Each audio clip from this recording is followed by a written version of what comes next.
I just finished reading the book Mother's Day, and why was this like a family reunion straight from hell?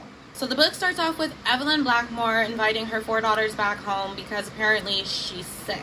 Which already is a red flag, because in like horror movies, horror books, any along those lines, the moms are never just sick. Either possessed, summoning demons, or just about to ruin everybody's life. Anyway though, she ends up telling the girls to bring her a peace offering so that way they could be included in her will. So Vanessa brings a diamond necklace, Monique brings old family photos, Tiana brings like medicine from overseas, and then Brielle, she shows up like empty-handed because like, bitch, you abandoned me. Why do you think I'm gonna be bringing you gifts? Sisters, they haven't seen each other in years. Everybody is like acting fake nice at dinner, and then boom, power goes out. And then when the power comes back on, Tiana is missing. And then she's not missing in like an acute mystery way either. Like there's BLOOD smeared across the floor. Like, what? At this point of the story, I would have left. The inheritance, fuck it.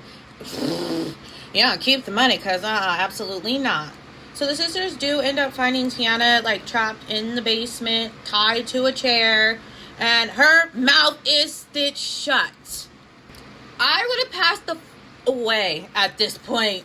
Stuff starts getting even more crazier because they start seeing their dead father walking around the house. Oh, now everybody is wondering if they're just hallucinating or if they're in a house that's just sponsored by Satan. So Evelyn ends up having the girls give their offerings to her, and then she has them put it in a like bowl full of BLOOD.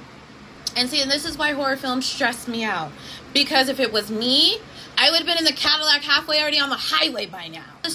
This part of the story, they are starting to get flashbacks, and they're like having memories of their father and like how he used to warn them that their mom would do strange things after midnight. And it's like, sir, what the fuck does that mean? Like, what kind of strange things? Now, Brielle starts seeing this creepy little boy around the house that nobody else can see or anybody else can hear.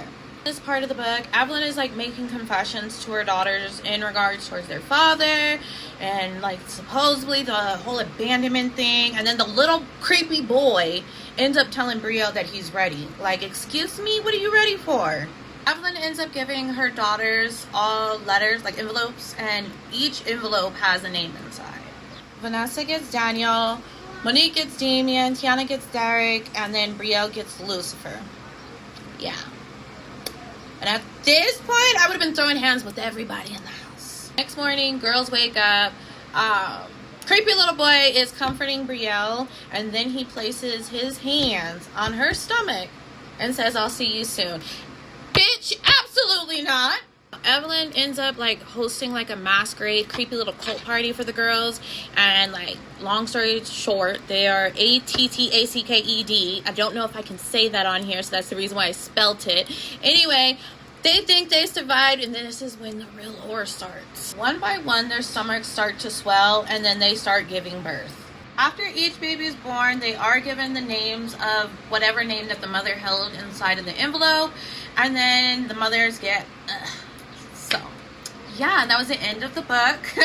Crazy ass fucking family reunion, I'd say. Honestly, for me, I liked the book, but I really wish that it was longer because I feel like I need more of a backstory on Evelyn, the father, whatever demonic Walmart membership was signed up for. The atmosphere stayed creepy throughout the book, which I loved.